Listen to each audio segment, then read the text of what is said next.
All right, welcome everyone. Welcome back to the ever-living ISV International Virtual U.S. Virgin Islands Chess YouTube channel. And if you selected this video today, you have selected a video from a recording on Labor Day, September 5th, the year 2022, in the year of our Lord Jesus Christ. Guys, let's look more at the modern defense today. I have a game that I played today. I've been playing chess all day. It's Labor Day. I'm not going into work today. I got the rest of the week to work. So does everybody else. Guys, let's take a look at some chess that I've been playing today. Rapid. This was a game from Lichess Rapid Arena. Open, 10-minute plus no increment. Just solid rapid game. 10 minutes to play your game.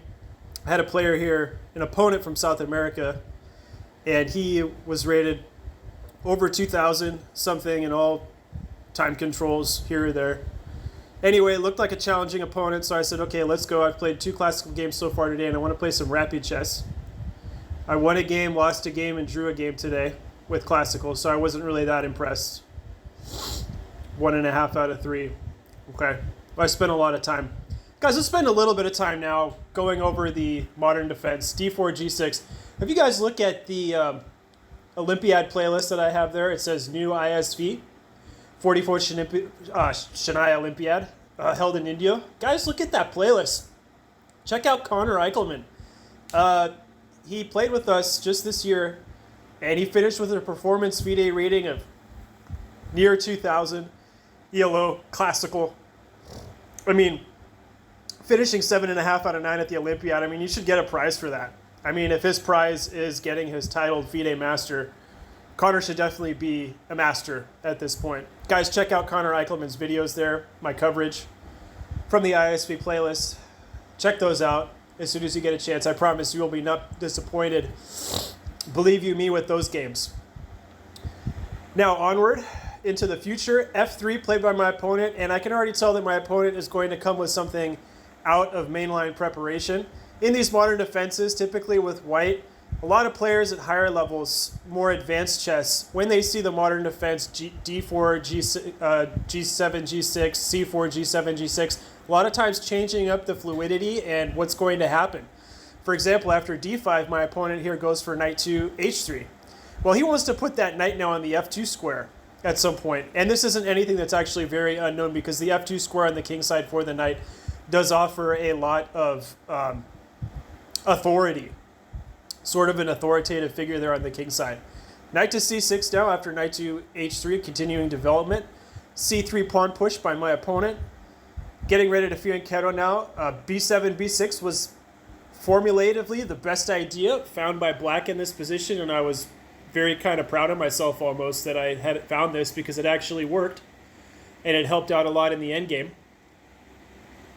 Knight to f2 like we talked about, and that horse on the king side now has a lot of leverage and is a very important piece, I think. Knight to f6, bishop to g2 as promised, fianchetto. Fianchetto now for my team, short castles, and here's the position, guys. Okay. Well, I've checked the online databases, and this isn't anything that hasn't been played so far in the modern defense. The modern defense now nowadays is considered more of a more dubious opening, not so sound and not so preferred. Obviously for d4, knight f6 is preferred in the openings. Or d5, semi-Slav, semi-Tarash. We go into these lines. Semi-lines, but not in this case, guys. Short castles, and e4, pawn push. Now I'm going to, in case you guys already saw the notes there, I'm going to cover it with myself so you guys can't peek. I'm going to say now my favorite moment of these videos. Guys, pause the video and find the best move for black in this position. Can you find the best move for black? Well, what's not the best move for black? Let's go for d takes on e4. Well, if f takes on e4, I think white is lined up here in the center of the board, owns the center, and is dominating, and black looks really weak. So that's a no-no. Guys, pick up the black pieces here. Set this up over the board at home, if you will, if you need to. I do it sometimes, guys. Typically when I play online, I set up a physical board, a three-dimensional board, and it helps me out a lot. It's like my little personal engine. Guys, if you found, pick up that pawn, and yes, the engine says go, go, go, e5, e5, e5 is what needs to be played here. How did the game continue? b3 by my opponent. Well, it was better to maybe play bishop to g5, get something developed, get this f2 knight to a better square, maybe even play rook to e1, but instead b3 was played by my opponent, and now, guys, we're ready to chop. First is best. E captures on d4. Again, not this. Okay, do not go for this line. This doesn't make any sense. Even though maybe, oh, wow, that's a really nice line. Wow, check, check. White should definitely not play that line. That is completely winning for black. I know we went over that a little soon, a little too quickly. So perhaps maybe I should have gone for D captures on e4. Instead, guys, I went for E captures on d4. C captures on d4, D captures on e4. This is what was played in the game. Now F captures on e4 and queen captures, guys. So, woohoo, winning a solid pawn in the center. Oh, things worked out. This is excellent. Not giving white a choice here. Captures, captures. And let's take a look at the position now. Black is up a solid pawn. White has an isolated pawn there in the center of the board. The back rank pieces still have not been developed. And the game can continue with the kingside pieces that are maybe white's strength at this point. Knight to c3, best continuation, played by my opponent. And now knight to d7, rerouting and also opening the diagonal to this rook here, which I want to attack with my bishop on the g7 square, my fianchettoed dark squared bishop. That was all that knight to d7 was about. Okay, boys and girls? Bishop to b2, fianchettoing now the other dark squared bishop, and not a pause the video moment for us, guys. We're 7 minutes in, and now I want you guys to find the, the only move that white can play in this position, and this was the tactic. So knight to e2 was a tactic, attacking both the king with check and the knight, forcing to pick up a minor piece for free on the next move, also with a tempo on the a1 rook. If you guys don't know what I'm talking about, this is the line. Knight captures, bishop captures, forcing rook to b1. Okay, let's go back and take a look at that line again. Knight e2 with check, forcing the recapture. Knight e2, bishop e2, and rook to b1. And now I just drop back to e5, and I have complete control over the center. I don't know what's going on with white's pieces here. This is just very strange, sort of cooped up minor pieces, blocking the progress of the f1 rook, and it just looks very sloppy. I get what my opponent was trying to do. That's what chess is, a gamble at times, guys. If you know what I mean. Knight to g4. So maybe hinting, well, losing like almost like a half a tempo here, but it's not that bad because after bishop d6, there's still a threat of bishop c5 check. So my opponent keeps the bishop b5 check square from advancing now by just playing b4. But this allows me to swing my a rook to e8. And now, guys, we see how much endurance we really need to play a chess match, right? I mean, I know I'm instructing this match, I'm articulating this match. In other words, I'm explaining this for our advanced players. Guys, if you're watching this video and you're a beginner, an intermediate at best level player, this video is definitely not for you. If you guys want to check out some other videos, I have nearly 100 videos now over the past couple of years in my online international career. You guys can check those videos out from the FIDE Online Arena. Some of them are a little less complicated. If you guys have a hard time picking up with the pace on this video, go check out those other videos. If you are keeping up and you are an advanced chess player and you love what's happening, well, keep watching my videos and I'll keep producing more of these solutions to these global chess problems that we have. Okay, just kidding, guys. Knight to c3, and this is good because it gives more coverage to e4. h5 now. It's time for h5. Kick that knight back to f2, that homey square where it's wanted to be for so long in its life. Now bishop to e5, and here comes a mistake from myself now, guys. So pause the video and try to find the best move for black. We're almost 10 minutes, and it's going to be a much longer video, guys, for my advanced players, right? It's Labor Day. Probably going to make it like a 15-20 minute vid, so let's find out what's best here. Well, guys, if you just play bishop to d4, that is the star move in the position. I'm just ready to capture. See, the engine needed a little time to think there. I'm ready to capture on f2, and I'm ready to win the next pawn right here. Of course, the e4 pawn that we talked about that was going to go down. We talked about that a long time ago, back, 10 or 12 moves ago. Okay. So, in this position, what do you do if you're white? Well, really not too much, I guess. I guess there's this. First, there's check. Rook takes. Okay, the knight's hanging, right? So, I just move the knight over here, and life is good. And black is completely winning, and white looks horrible. Just no piece coordination, 3 pawn islands, very sad situation. So instead, after knight f2 and, well, bishop to e5, here comes knight a4, played by my opponent. Here's the mistake now, guys. This sort of lets white back into the game a little bit and causes some liberties here on the queen side. And let's find out why b5 was a mistake, guys, played by your operator, okay, your instructor.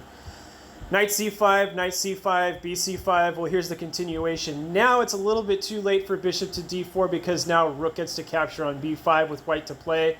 And this was my oversight. I did not see this move in the game, guys, but this is exclam bishop to a6, and I think white could throw in the towel after, yeah, just play any random move over here, I'm taking here, taking here, taking here. And, yeah, I'm just up in exchange, and there's no real way to maybe continue in this game. Very easy to play. Not really a chess game anymore at that point. So knight f2, bishop e5, right, knight a4, okay. Takes, and now after takes, not finding the beautiful bishop to b6, but instead just bishop f2, rook takes, bishop takes. So we went into this endgame, guys, and now let's learn a little bit. Of course, I had the rook fork there, double attack on both rooks with bishop a6, but let's continue a little further and look after rook to b7, rook to e1 check, king to g2, rook to c8. Now you have to play this endgame, guys, and this rook and pawn endgame for my advanced chess guys out there. Have to play this very, very solidly. And not, maybe solid isn't even enough, but it has to just be extremely accurate. You have to play the best moves here. So let's continue. Okay, so we have a7, rook to a7, played by my opponent. And now rook to c1, rook to a5. Let's get through this rook and pawn endgame a little quicker, as it's pretty instructive and easy. Rook b to b1 now, looking to check that black king and take total dominance over the back rank and get the king forward and just cluster heck the love out of that king on the g2 square. Now my opponent kind of conceding here. I think he was kind of fed up with the position, didn't really like what was happening here so much, so he just kind of settled for this endgame. Yeah, king g7, I'm walking up the board. And guys, yeah, white's going to lose that pawn, and black has a skewer of connected pawns there on the king side. And if you guys found rook to c3 in this position, if you overlooked this position, maybe predicted this position, well, rook to c3 is great because it goes after g3 square, the king on h3. Rook to b5 now check by black, towards black, and progress cannot be made anymore, guys. This is just beautiful. King to e3. And now we notice that there are no more available checks for that white rook to go advance to that king, right? There's no more available checks. So in the game, my opponent played rook to b7, but this is still hopeless. f5. Now getting behind the other pawn. But guys, can you find the best move in the position now for black? And let's just call it a day here. Very nice instructional. We got 15 minutes in today on Labor Day weekend. Guys, find the star move for black. You have black pieces. You're up at pawn. You've worked so hard this entire game. You've thought so hard. You only have about a minute left on your clock or so, and you have to play very quickly. Well, if you found the move king to f2, and that is just going to be all that she wrote, guys. Now there's no time to capture on g6. If rook g6, then rook to c1, and where is that white king going? There's nowhere to go. Okay, he goes up one square, right? Well, then we're going over here. And then it's going to be very, very hard for white to continue here. Let's just say we play a random move like maybe we want to capture here, and you know, maybe cause problems for black in this position. We'll check, and we're going back. And first move is takes with check, blocking, takes, and that's going to be checkmate, guys. Wow, what a beautiful game, huh? Wasn't that just amazing? Rook h3 check. That was just a very stunning game. I hope you guys liked that and got a lot out of it today. That was one of the best games that I had played rapid, 10 minutes, you know, with not that much time. I think I had literally about 28 seconds on my clock here. And opponent here from South America just got checkmated over the board.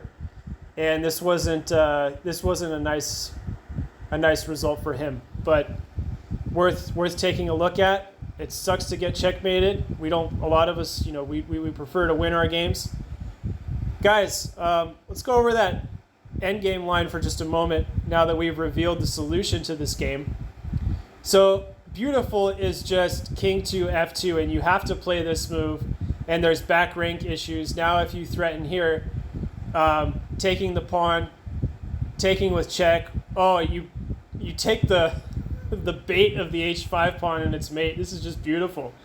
Maybe he was just quick to take the pawn and didn't evaluate the mating net, but this is very instructional. And feel free to rewind the video, pause it, and go back and check out that beautiful line, guys. Modern Defense with your host Colin Heim, operator, ISV International, virtual U.S. Virgin Islands chess. Let's go. Much more to come in the future. Very exciting stuff, and nice to see everyone. You guys got to see me today on Labor Day, and I'll do more of the video in the future. Take care, guys. Much more to come in the future, and take care, and bye-bye for now. See you guys on the other side of the board, and best of times to you with your chess online and over the board. And until next time, bye, everyone.